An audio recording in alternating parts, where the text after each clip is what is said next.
Hello, welcome to Raven Views the News. This is January 23rd, and Suzanne, the Jets and the Bears lost last night. It was sad.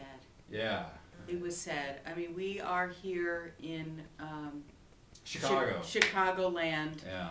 and I am originally from New Jersey, Yeah. and sort of a transplanted Jets fan into Chicago territory. Yeah. And so both teams were disappointing Yeah. yesterday. And we thought, Adam and I thought it would be fun to talk about that. Everyone is doing a post-mortem on the games Yeah. today. Yeah. And in fact, a friend of mine said that, who's both a Bears and a Jets fan, said to cheer herself up, she'd be reading the obituaries today. Nice. So- Nice. Well, it's kind of a double whammy for you. Yeah. And I have two shoulders if you need them. Thank so you, Adam. I'm Thank always you. here for you. I appreciate that. It's kind of interesting how much intensity we put into our sports teams. Yeah, it was reminding me of the Bulls run here in the Yeah. 90s because we had just moved here for that, and became Bulls fans because they were winner. You know, everybody loves a winner, right? Yeah, yeah. But the effect it had on the city was really profound. Isn't that fascinating? In the beginning of the football season, the Bears were horrible. And everybody's pointing the finger at the Bears and saying, Yes. oh, we're like started off 0-4 or something like that. Yeah, And it has yeah. this huge effect on our lives. Everybody's a little more on edge because the Bears aren't playing well. Mhm. And then all of a sudden they go on this winning streak and they make it to the playoffs. And they do really, really well. We get one win a game away from the Super Bowl and we lose. Right. And during this streak, everybody's excited, everybody's happy. Yeah. But now, what's happening? Yeah. Now there's a big depression, and I was reading that people are second guessing whether Jay Cutler should have pulled himself out of the game, and he says the doctors pulled me out. You know, so it's this little bit of, you know, let's see if we can find someone that we can blame for Yeah. the loss. Yeah. And people are saying Lovie Smith didn't come in with a game plan, and he was really weak, and this is what Lovie has done for the last 5 years. Right. Totally forgetting the winning streak that we went on. Right. Yeah. Right. Yeah. Well, it is interesting because, you know, we love to talk about ancient sacrificial practices in terms of scapegoating, and how ancient sacrifices were a way to unify Mhm. a community around a sacrificial victim who was, if it was a human victim, the victim was dehumanized or made less than, or othered, I should say, you know, so they came from outside the community or were not seen as part of the community, or an animal victim who's obviously not human. Mhm. Mhm. And it's often hard to explain to people how sacrifices were effective. People think, back then were people just stupid? Yeah, right. Or why would that, or did they fake it? They didn't really believe in it, and so forth and so on. But for me to explain it to myself, I look at how I feel around sporting events. Yeah. Because to me, and I think it's popular to say in mimetic theory that a sporting event is a vestige of the ancient sacrificial practices, Mhm. because there are rituals surrounding the activities. There's a circus atmosphere. There's a elevation of attention and excitement leading up to it. People, and you can see people who don't care about the games. Like I watched the game at my son's yesterday, and my daughter-in-law took the dog for a walk. Yeah. She was up in her room. She was doing everything. She could have cared less. Yeah. And we're there on the edge of our seats, but it works for those who are captivated by it, that there is some sort of cathartic effect. Yes. There's this community dynamic that's going on, and within the community there can be conflicts, So you have this shared desire to win the game, for Yes. example. Yes. And then something happens, you have this experience of loss. And all of the conflicts, all of that experience of loss needs to find an outlet.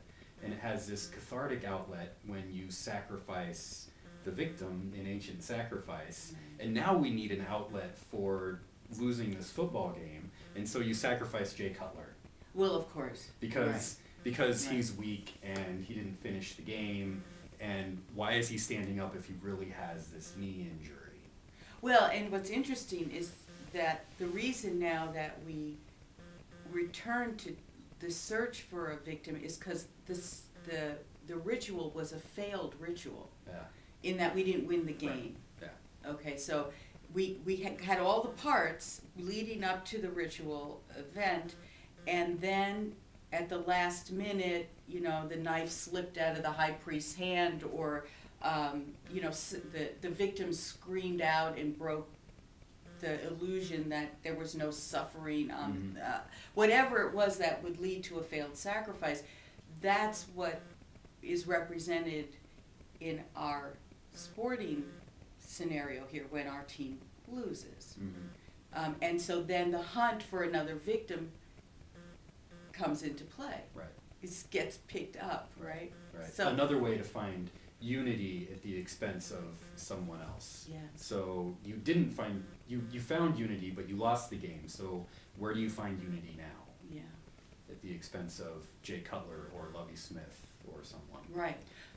Yeah, I was just thinking, when the ritual is successful, you really see it at a home team, Yeah. at the home field. Like yesterday in Pittsburgh, when the Jets lost, but it was in Pittsburgh, the stadium, of course, everyone's excited, no one wants to leave, you stay around. At Chicago yesterday, everybody's head down as individuals leaving, right? No communication, very little. If anything is said, it's that Jay Cutler, that stupid coaching staff, that whatever. Yeah. Look, so it's just very interesting to watch that really obvious, apparent effect on the community is right there. Well, yeah, and the important thing about it is that it reveals that humans are community-seeking creatures. We're always wanting to be in some kind of community and find common experience that we can unite behind. So would you encourage people to get involved with, as a fan of a sports team, or would you say that you would discourage people? I mean, it's a tough thing. That's a tough one. I mean, I guess the trick is to not put all of yourself into a sporting event, all of your identity, all of your emotional self, and like, why does your sense of value, sense of worth, why do we put so much into these ritual experiences of sports? Why does our emotional sense of well-being depend on a sporting event?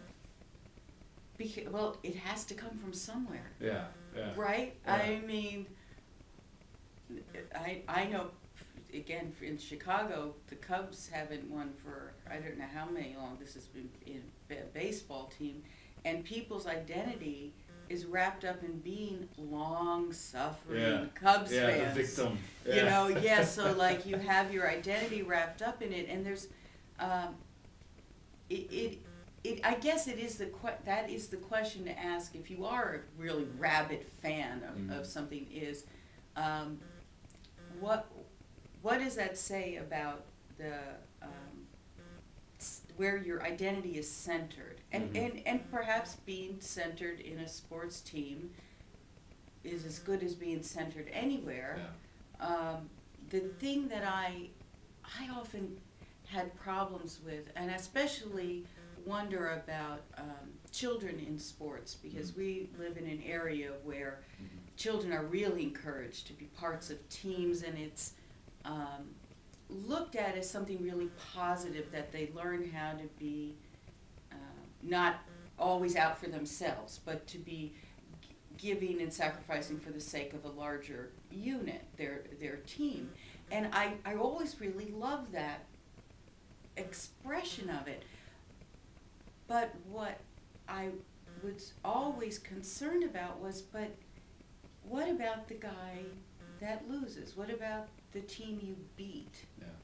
Where's your compassion for the loser, or so that your sense of self-worth is at the expense of someone else? Yeah. And it's the same when you're a fan of a team, I guess. You know, your sense of self is always built upon someone else being defeated or made to suffer in some way. I guess a good example of this is I was listening to the radio this morning, and they had the punter for the Chicago Bears on. Oh. And they were like, "Aren't you so upset? Aren't you upset?" And he was like, "Listen, the Packers are our big rivals, but I'm happy for them. I hope that they go on and they win because they're in our division." And it was a good game. And he was just very gracious towards the Packers. Wow. So now he may be the next one to be sacrificed I was gonna say. in Chicago, because you're not supposed to be happy for the Packers. No. But this is, I guess, an example of what you're talking about. Like, why do you always have to have so much animosity towards your rival?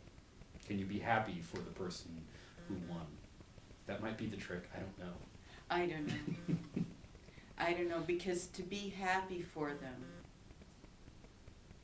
means there's some shift in then where your identity is rooted. Then you're not, if you're happy for Green Bay, then are you truly a Bears fan? Right.